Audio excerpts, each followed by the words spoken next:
Hi, I'm Estelle Meiring, Director at Paragon Architects. I've been with Paragon for about 15 years, in the industry for about 18, and over that time I've had the opportunity to be involved in a very wide range of architectural projects. Today I'd like to chat to you about healthy buildings. It might be a great opportunity for us during this COVID-19 pandemic to take a step back and consider why we design buildings. It should be to create an optimum environment for humans to thrive in, right? Unfortunately, that's not always the case. Recent research shows that we spend 90% of our time indoors as adults, and we have a 19 times higher chance of being infected indoors. So the built environment has the potential to have a huge impact on our health, both good and bad. What comes to mind first at the moment when we think about healthy buildings is the spread of pathogens. Pathogens are biological agents that cause disease or illness. They could be viruses, bacteria, protozoa, algae, or fungi. In layman's terms, they're what we call germs.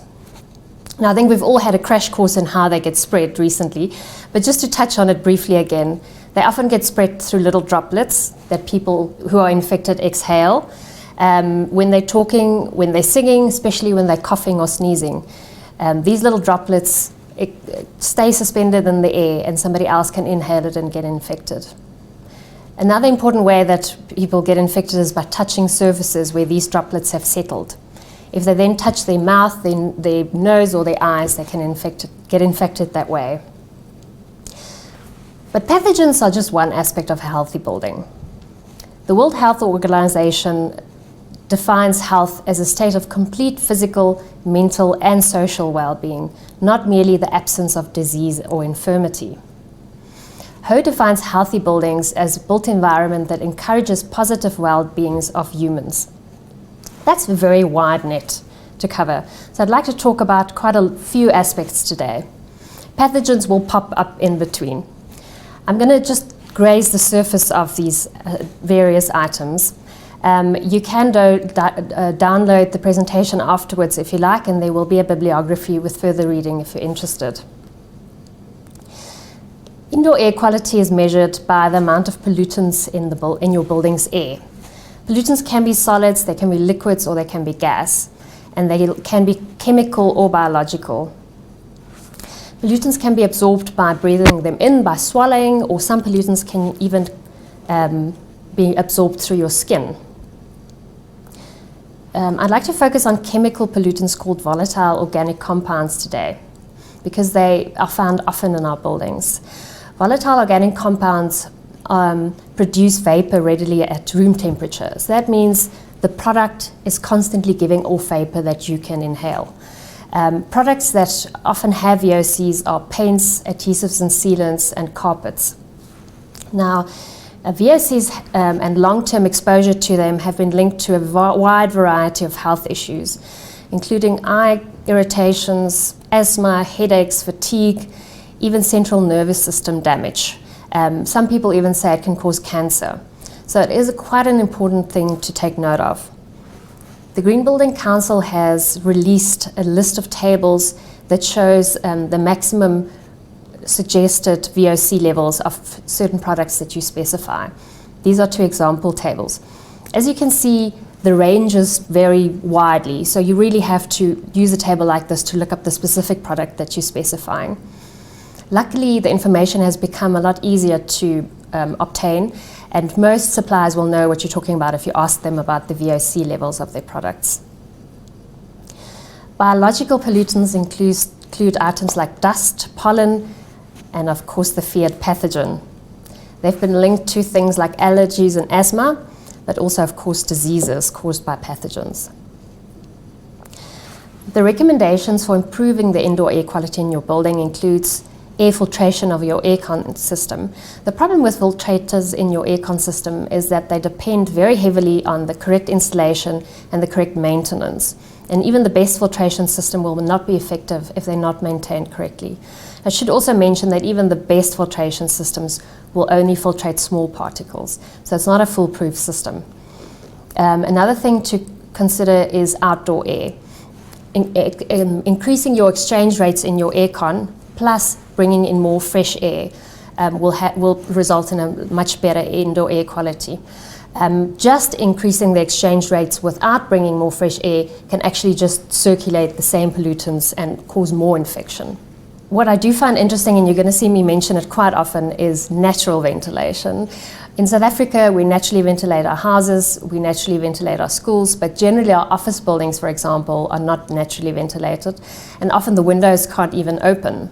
But if you look at the research, for example, that they've done in America, they found that office occupants had a 23% reduction in headaches when they were exposed to fresh air. And students in the schools had a 69% reduction in asthma when they improved the natural air coming in. That's quite huge.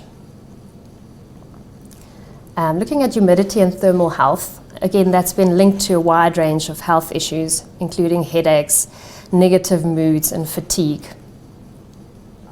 Cold and dry environments facilitate the spread of viruses, but on the other hand, warm and humid environments promote mold and fungi, so you have to find that mid-range. What is quite interesting is that viruses are quite happy in humid conditions. They love low humid conditions, and the worst condition for them is actually the mid-range. So in high humidity conditions, they live in moisture in water, they're very happy, although the droplets that are in the air tend to be large, they fall to surfaces quicker, and so the infection rate through droplets can be lower. In low humidity conditions, that's probably the worst for humans because droplets are small, they remain in the air for a very long time.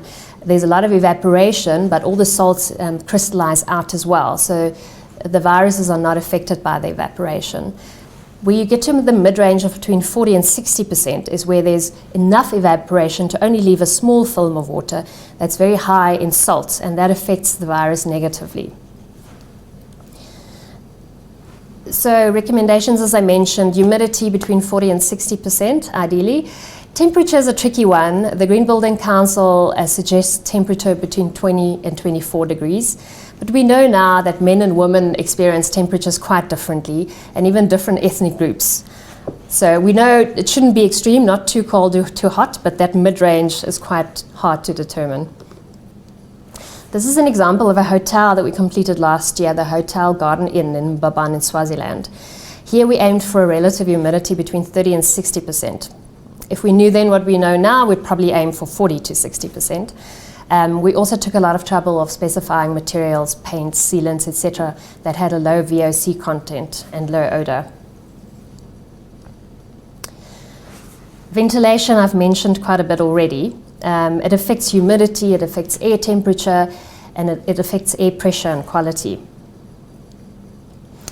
A study on office occupants in America found that there was a 57.1% decrease in sickness absence with an increase in ventilation, and a 16.7% decrease in doctor visits. So if I'm the owner of a company with employees, this would make me sit up and take notice.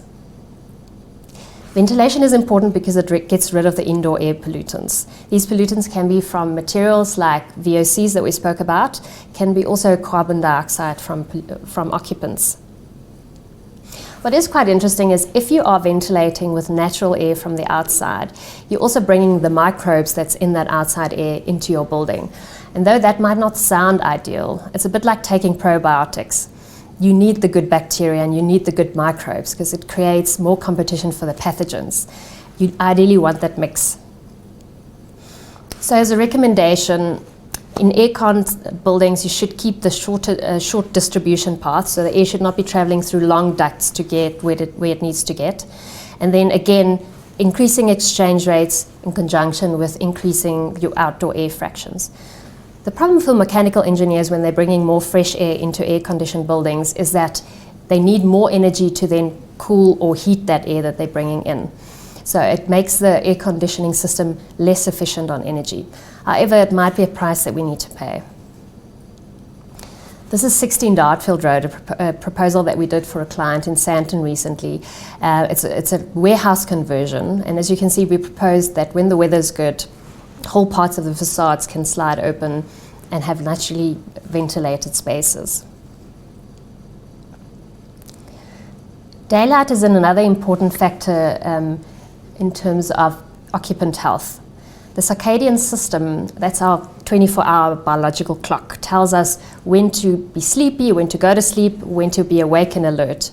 If your body is not exposed to enough that natural daylight, that circadian rhythm can get confused, and you might struggle to sleep during the night and you might struggle to be awake during the day. So really important for us. Research has shown that student test scores of pupils that were taught in naturally lit classrooms improved quite a lot. And also what's quite interesting is in hospitals, they found that the length of stay of patients decreased between 26 and 41% when patients stayed in naturally lit rooms versus artificially lit rooms. It's quite a big difference. Also, what's lovely about daylight is it kills some of the microbes in the air and in dust. So a study on residential spaces found that dust in very dark spaces had a microbiome very similar to human bodies. In other words, it carried a lot of potential pathogens, where dust in naturally lit spaces had a lot less. Also, of course, we need sun to produce vitamin D in our bodies. Now, if you read about this, the list is very long of the benefits to human bodies, and there's a lot of research going on at the moment about COVID-19, treating patients who already have the illness and also helping to prevent the illness with vitamin D. Just 3 of the benefits are that it lowers viral replication rate, it reduces inflammation, and it aids in immunity. This is Discovery Place that we recently finished. It was a very big building, and we got light into the center of the spaces by making huge atriums with large glass skylight to bring that lovely natural daylight in that we all need. This is a school that we're busy designing at the moment. Here we did an illuminance study to check that we had enough natural light getting into the classroom spaces and to ensure that we placed spaces that are visited for a short period of time, like ablutions, in the spaces that weren't getting as much natural light. Surfaces and materials, we've already mentioned how pathogens can be transferred. We're not sure at this moment how much COVID-19 is transferred through surfaces, but we do know that a lot of other pathogens are transferred in this way, so it is an important thing to take note of. One way to deal with this is to create what we call contactless pathways. Other words, try and avoid any common touched surfaces. And that would include from where you're driving in to where you're parking your car to where you're getting to your desk or wherever you're going, you won't touch anything. So that would be automatic doors, voice-activated elevators, cell phone controlled entry, hand-free light switches, the list goes on. So basically automating your building. Another thing to take note of is where you have commonly touched surfaces, their design need to be simple and they shouldn't have a lot of joints and intricate spaces that are hard to reach and hard to clean. There's a lot of research going on at the moment about what prolongs the life of pathogens on surfaces. It should be noted though that dust is a great space for microbial growth, but the microbes need moisture to germinate. So we need to pay extra attention to spaces that do become wet, like kitchens and bathrooms. We know this already, but it's good to be reminded why. We need to keep them extra clean and dry if we can. We've all seen these graphs of COVID-19 and how long the lifespan is on different surfaces. The truth is the findings differ quite a lot. And even if you look at this graph, the dark blue bar and the light blue bar are variations of the same material but different types of material. So if you look at paper at the bottom, paper can have almost no lifespan or a very long lifespan depending on the type of paper used. What is quite interesting is that copper is a natural antimicrobe and the virus lives very shortly on that. That might be why a lot of door handles were made from copper previously. There are also a lot of products out in the market now that's got antimicrobial properties.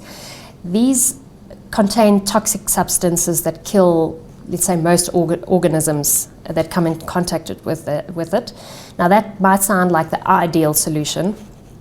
The problem with it is that it acts a lot like VOC. So vapor comes off it. It doesn't only kill what's touching it, it also kills what's in the area and it kills everything. So again, we're faced with the hygiene hypothesis, where you're killing off all the good microbes as well. And we've all heard they say that an increase in hygiene also means an increase in autoimmune conditions. So we need to ensure that we're keeping that balance. I would say some of these products are great for specific applications like hospitals, but I wouldn't try and now specify that for all our other buildings. Something that is quite exciting that companies are looking into now is what the surface of an object looks like and how that can prevent pathogens from staying on it. There's a company called Sharklet, for example, that are doing research on surfaces. They've looked at shark skins and how shark skin denticles prevent bacteria from attaching and colonizing on it. And they've mimicked that in micro sizes with surfaces that they now provide as films, for example. I think that's a much healthier way to deal with pathogens rather than including toxins. Connection to nature is something that's quite close to my heart.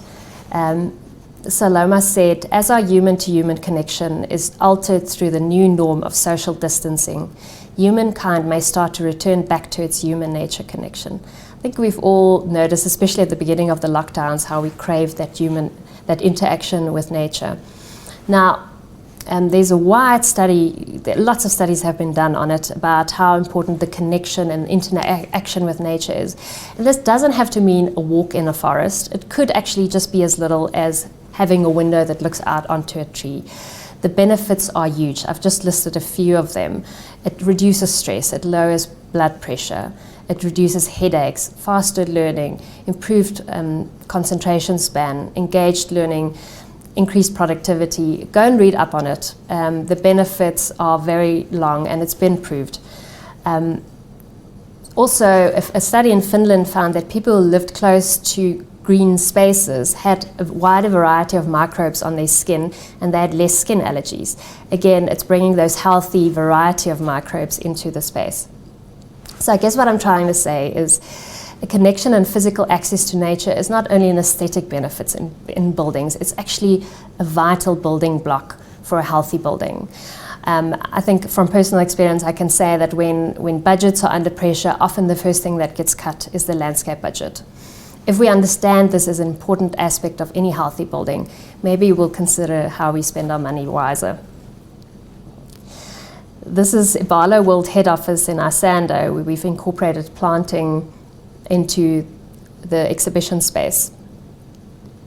And again, this is Torah Academy, where we're bringing in planting in between the classes. Again, it doesn't have to be a high-tech solution. It's just about having that contact with physical nature and plants. Lastly, I'd like to chat about spatial organizations. We've touched a lot now on the physical aspects, and specifically in office buildings. So just going back to the definition of health. The World Health Organization said in 1946, health is a state of complete physical, mental, and social well-being, and not merely the absence of disease or infirmity. They added to that in 1986 to say that health is a state of well-being and the capability to function in the face of changing circumstances. Don't we all need a lot of health at the moment? I guess what I'm trying to say is I would be amiss if I didn't touch on the mental and social aspects of health as well. So on the one hand of the scale, we know that social isolation has made an increase worldwide in anxiety and depression. And research has shown that social distancing, even to a less extreme of just staying away about 2 meters from a person, can cause mental and social strain. On the other hand, we know that more contact with people also means the potential for more pathogens to be transferred. So how do we find a balance? I suggest that you start by looking at 3 things in your building: the population density, the circulation, and the shared social spaces. The last decade, we've seen a massive increase in densities in office buildings. We had the standard size of tables decrease and decrease time and again, and we've seen densities as dense as 4 square meters per person. Now, to just give you an idea, the National Building Regulations assumes a density of 1 person per 15 square meters. So 4 is quite extreme. In my personal opinion, something was bound to give. We need to reconsider this and reverse the process a bit to give more space in our environments. If you look at a typical boardroom space, for example, where you were able to fit 10 people in it before, you might now only be able to fit 6, so that you can provide more space to move and space between people. Or possibly even more ideal is to provide a little writing desk for each person with their chair, but then you might only be able to fit 4 people in. Circulation is another item to consider. We need to provide movement paths that are wide enough so that people don't have to squeeze past each other. If you don't have the space for a wide enough pathway, you could consider one-way movement in some of those spaces. Vertical circulation is another thing to keep in mind. I'm predicting that we're going to see a lot more circulation stairs coming up in buildings in the future. It's such a much nicer way to circulate anyway. It's much more open, it's ventilated, it's more social as well. This is a stair that we designed for 39 Commerce Crescent that was recently completed. And we've made it a feature in the atrium, and people use it because it's much nicer than using a crowded lift space. The important thing is just it shouldn't be a dark and dingy stair, a fire stair somewhere in the back corner. Lastly, I want to touch on social spaces. So what will make office buildings relevant in future? Are they still relevant? We all know that many people can work remotely. They don't need office spaces to be productive. So why do we need them? We've looked at research, and we've also done a survey in our own office. And the answers were very similar. People say they want to return to the office, even if it's part-time, because they want to be with people, they want to collaborate, they want to socialize, they want to have a sense of community. And that's the thing that distance working can never give you. And that, if you design around that, that's what's going to make your office relevant in future. This is a recent design that we did for a client. It's a refurb. They asked us to design a small office space, a shared meeting room space, and to look at refurbing their courtyard. We implemented these items in the office space, so we've got very little desks. We've kind of have 3 desks where people can sit and work. Most of the space is taken up by collaborative social spaces. As you can see, the chairs in front here, they're kind of occasional chairs spread further apart. They're not boardroom chairs. So you're using the furniture to create that social distancing and to avoid contact with communal surfaces. Also, the tables that you can see further back in that active collaboration space there, the idea is to have a single chair with a table that's only used by you while you're sitting there, and you're not sharing the spaces. Even the little boardroom that we've incorporated is not fully enclosed, and it's a little bit bigger, so people have space to move. The shared meeting room spaces, of the 7 spaces we've incorporated, only 2 of them have traditional boardroom tables that are shared. And these also have less chairs than normal. Most of the other spaces, as we've shown in the previous slide, have occasional chairs, they're informal, and the idea is to use furniture to create that social distancing. Also very important is we've suggested to the client that they cordon off a portion of the outside terrace, make it semi-enclosed, and use that as meeting room spaces. I'm predicting we're going to see a lot more outdoor meeting room spaces when the weather allows. It's got the natural ventilation, it's got the lovely natural light, we've incorporated some planting. Why would you not rather sit there? And then lastly, they've asked us to look at what we could do with the courtyard. This is a multi-tenant building, and we said this is the perfect opportunity to create a heart, a social heart for the building. You can have the tenants of the different companies coming out to this space. They can mingle, they can create a community, they can share ideas. It's in a safe, open environment, natural ventilation, daylight, and a connection with nature all brought together. Also, we've incorporated an outside kitchen space, again, to bring that communal feel out, but have it in a kind of safe environment. Lastly, I guess what I want to say is you need to consider all the physical aspects, but you also need to consider that you need to fulfill the innate human need for connection, for a shared sense of purpose, and for community in your spaces. But you can do that while maintaining social distancing and avoiding shared surfaces. That's all from me. Thanks. We can now go to question and answers. Do you see a rise in cost for all of this? I think we will in some things, like electricity demand might go up because your aircon system will change. But I think on the other hand, there are a lot of low technology solutions like incorporating openable windows that doesn't cost more. So I think you can get far without increasing costs, probably. Another question coming through.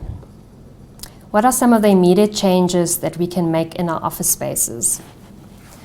Well, I think we've already said that we need to reduce population density, and we are seeing that. So a lot of people are working remotely. So if you have a current office space, I would say come up with a roster of having people work remotely some of the time and coming in some of the time so that you reduce that density.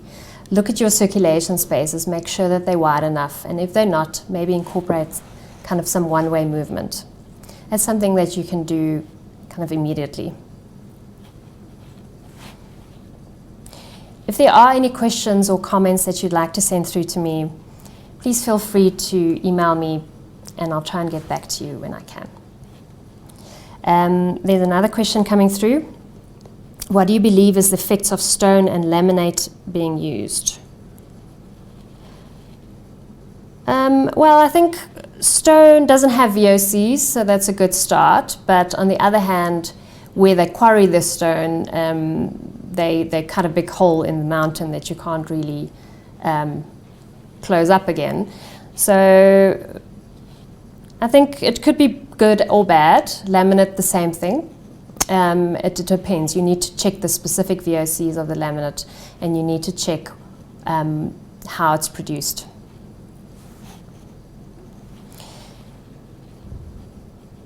Is there a way to defog an environment like they do in an aircraft? Of course there's a way. Whether we need it in South Africa, I'm not sure. Unfortunately, I don't know enough about it to really give a good comment on that. But if you like, you can send me the question and I'll look into it. I think that's enough questions for now. Like I said, please email me if you have further questions or even comments. I'd love to carry on with the conversation. Thanks for joining me today. Bye.